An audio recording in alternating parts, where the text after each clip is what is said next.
안녕하세요. 브랜든입니다. 한 뱅크 아메리카 연구에 따르면 현재 미국 주식시장은 세큘러 부ll 마켓, 그러니까 되게 긴 불마켓 시기에 있다고 합니다.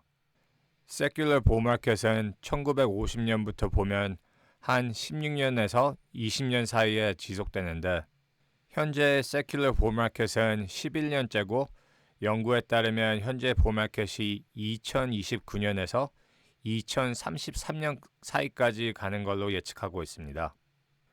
세큘러 부ll 마켓 시기에 짧은 주기적 베어 마켓이 생기는데 그 베어 마켓은 세큘러 부ll 마켓 들어간 지 7년 뒤에 나타나고 2020년 코로나 시기에 생긴 베어 마켓이 현재 세큘러 부ll 마켓 시기에 있는 주기적 베어 마켓이었다고 합니다.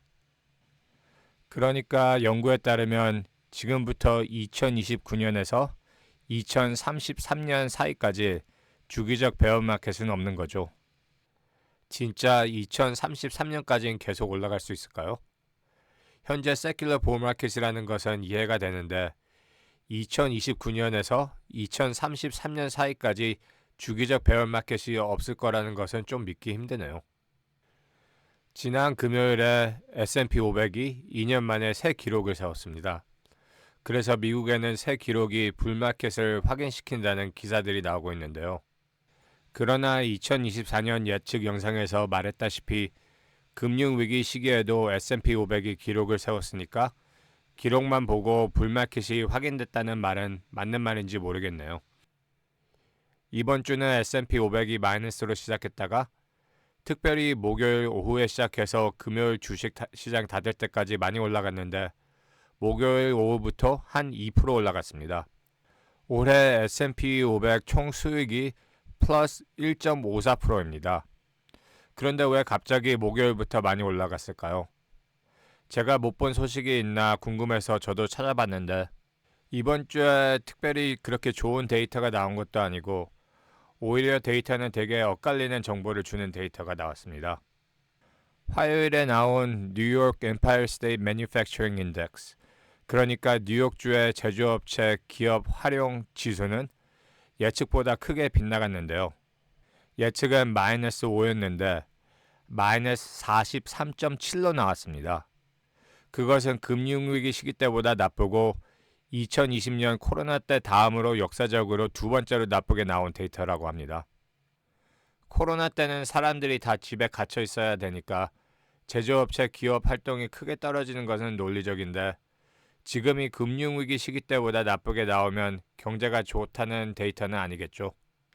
뉴욕 데이터가 크게 틀려서 경제가 빨리 나빠지기 시작한다는 말도 나왔는데 목요일에 나온 실업자 데이터는 예측보다 좋게 나왔고 금요일에 나온 미시간 소비자 심리 데이터도 예측보다 좋게 나왔습니다.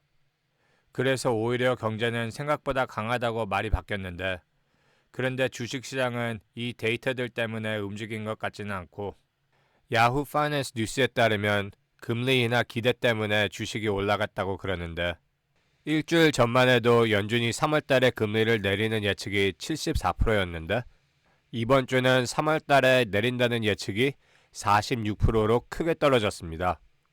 그러니까 금리 인하 기대 때문에 주식이 올라간 것 같지는 않고 목요일부터 많이 올라간 부문은 기술 사업이었습니다.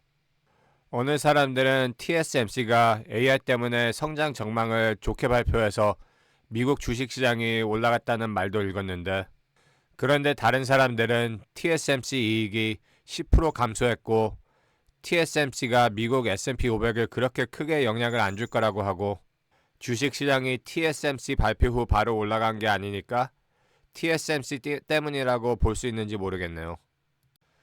요즘 중국 주식시장 어려움을 겪고 있죠. 홍콩의 한생 지수는 지난 1년 동안 31% 하락했습니다. 한생 지수는 올해 벌써 11% 하락했고 2021년부터 중국과 홍콩 회사들은 6조 3천억 달러 시가총액을 잃었다고 합니다. 그래서 중국 정부는 큰 투자자들한테 주식 팔지 말라고 지시를 했고 그리고 중국에서 제일 큰 증권사는 숄트를 제한했다고 합니다. 중국에서 하락하고 있는 주식을 살리려는 노력이 보이니까 어느 사람들은 미국 주식이 중국 주식시장 리바운드를 예측하고 올라갔다는 말도 하는 사람들도 있는데, 그런데 제 생각에 목요일 오후부터 왜 올라갔나에 제일 맞는 말은 전 영상에서 얘기했던 Zero DT 때문인 것 같습니다. Zero DT는 1월달에 볼륨 기록을 또 세웠고 총 옵션 볼륨에 차지하는 비중이 엄청 큽니다. 며칠 전에 이 데이터를 봤는데 목요일 뉴욕 시간으로 1시 반에 Zero DT 코옵션이 많이 새로 열려가지고 주식시장이 올라갔다고 합니다. 1시 반부터 S&P 500은 0.9% 올라갔는데 데이터에 따르면 0.8%는 Zero DT 때문이라고 합니다. 이것은 저도 처음 보는 데이터인데 이 데이터에 따르면 개인 투자자들이 주식시장에 많이 진입하고 있다고 그러네요. 개인 투자자들은 주식이 조금 떨어지면은 그것을 저가 매수 기회로 보고 주식을 사는 것 같습니다. 공포와 탐욕 지수를 보면 아직은 탐욕이 강하죠. 개인 투자자들은 아직은 주식이 하락할 수 있다는 공포를 못 느끼고 있는 것 같습니다. 개인 투자자들은 리스크를 많이 감수하고 Zero DT랑 주식을 많이 사고 있는데 이 차트는 내부자 거래 비율인데요. 비율이 12대 1 이하면은 주식시장은 낙관적이고 비율이 20대 1까지 올라가면은 주식시장은 약세라고 합니다. 지금 내부자 거래 비율이 145대 1이니까 상당히 약세이죠.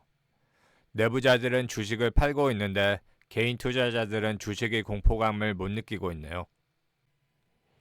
역사적으로 보면 올해 1월은 주식시장이 마이너스를 기록할 찬스가 큽니다. 1월은 1주 반 남았고 S&P 500은 현재 1.54% 올라갔는데 1월이 플러스로 끝날까요? 아니면 역사대로 마이너스로 끝날까요? 다음 주 수요일 마켓 닫은 후 테슬라가 수입을 공개하는데 1월이 어떻게 끝날 건지 테슬라의 수입 발표에 영향을 많이 받을 것 같습니다. 마지막으로 짧게 매크로 업데이트로 저번 주에 독립을 지지하는 라이칭 테시가 대만 대선을 이겼죠. 미국 바이든 정부는 독립을 지지하는 라이칭 테시의 승리에 대해서 어떻게 말했을까요? 기자가 라이칭 테시의 승리를 바이든한테 물어봤을 때 바이든이 미국은 대만 독립을 지지 안 한다고 대답했습니다. 놀라운 답은 아니지만 그래도 대만 사람들을 낙담시키는 발언이죠. 미국이 중동 상황에 더 개입한다면 대만한테는 좋은 소식이 아니라고 봅니다. 이 영상이 좋으셨다면 구독과 좋아요를 부탁드리고 지금까지 시청해 주셔서 감사합니다.